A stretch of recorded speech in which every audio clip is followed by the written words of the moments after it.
So the main rule that I have had for this is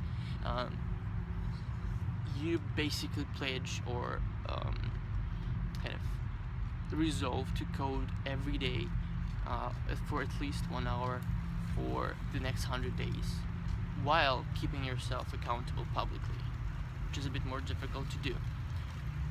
So what we have for this, I'm gonna talk about this a bit later, but that's the premise. That's all you have to do. It's not some complicated challenge with a lot of rules. So a lot of rules come from the fact that all of us are in different situations, and each of us has a different kind of set of constraints on our time and different levels. So hence I'm gonna talk about all the frequently asked questions later on. But the major thing is just this: code for 1 hour minimum every day for the next 100 days. That's all. So some additional rules. So I've set them up for myself. You can modify them, but the most important one that you have to keep is keep yourself accountable in some sort of way. So I'll share a lot of information in the kind of the description for this video, I guess. It's the first time I'm doing it, remember, so I figured it out.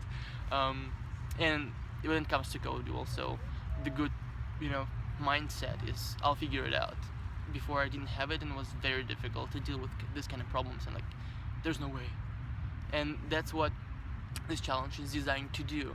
So this 1 hour, as opposed to, okay, I'm gonna finish this challenge, I'm gonna finish this algorithm on, FreeCodeCamp or wherever, and you sit down for, let's say, one day you sit down and it's 30 minutes, you're done, you feel great, you go and you celebrate.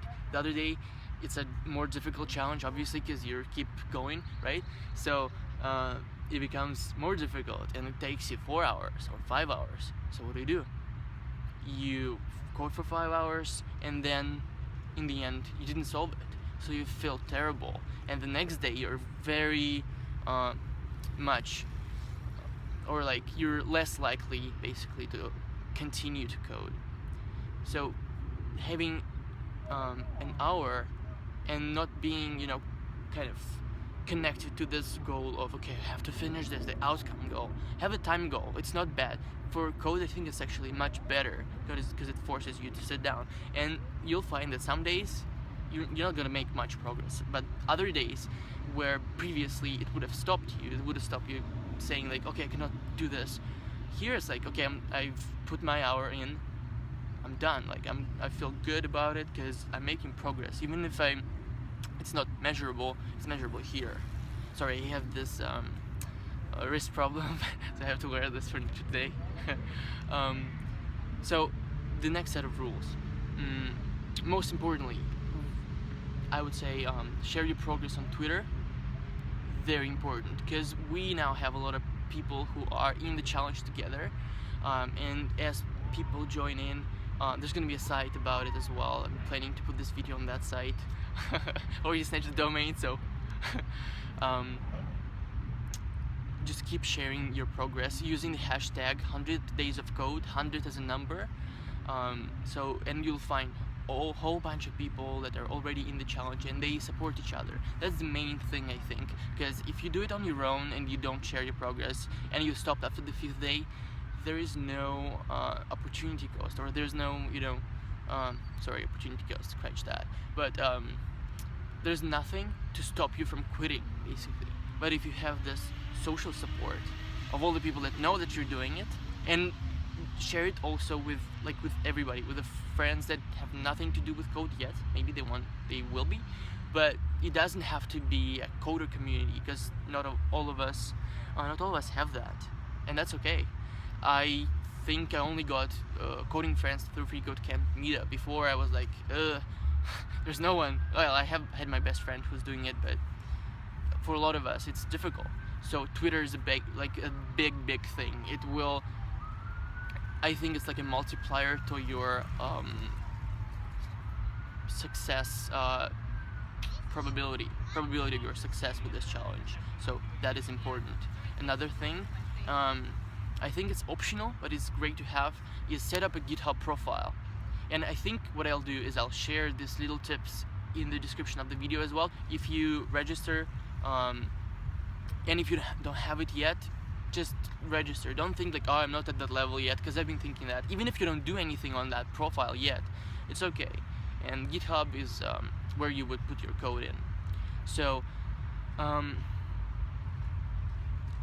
why is it important? Because every time you push something there, well, you'll see your progress, like in this kind of little grid that they have, which will kind of help you as well. But also, you will be able to share your like current day's progress with the community using that like either repo's link, the link to the repo itself, or the link to that specific commit.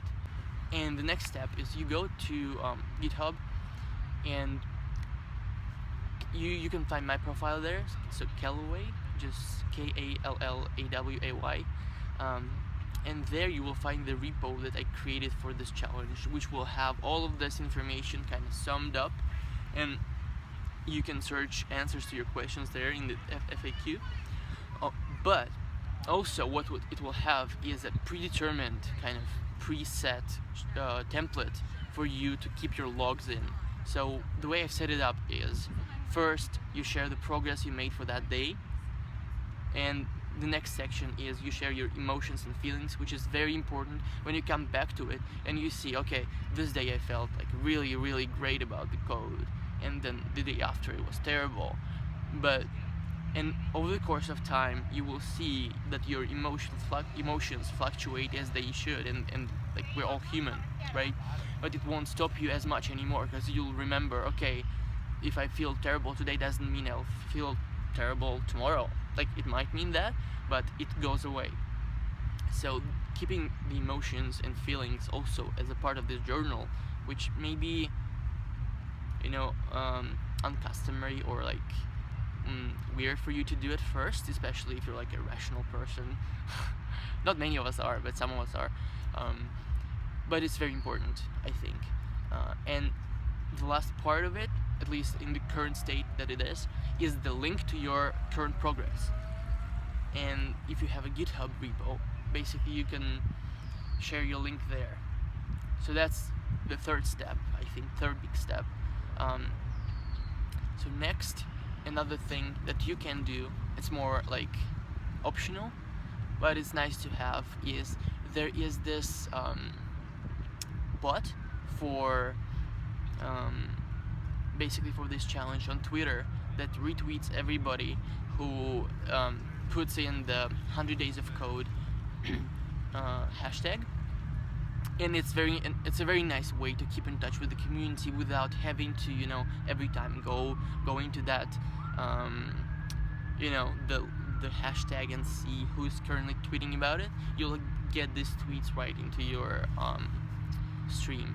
So next, I think we'll go through some of the frequently asked questions, which is another section. So if you're fine with that, you don't have any more questions, you can you know, stop the video now and start coding.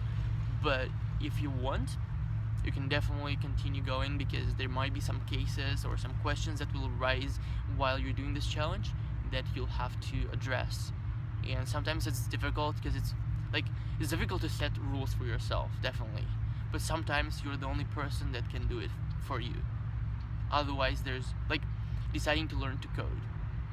Who's gonna tell you, okay, you should learn to code, start now? Sometimes, if you're lucky, you have a person in your life that, you know, helps you discover it for yourself.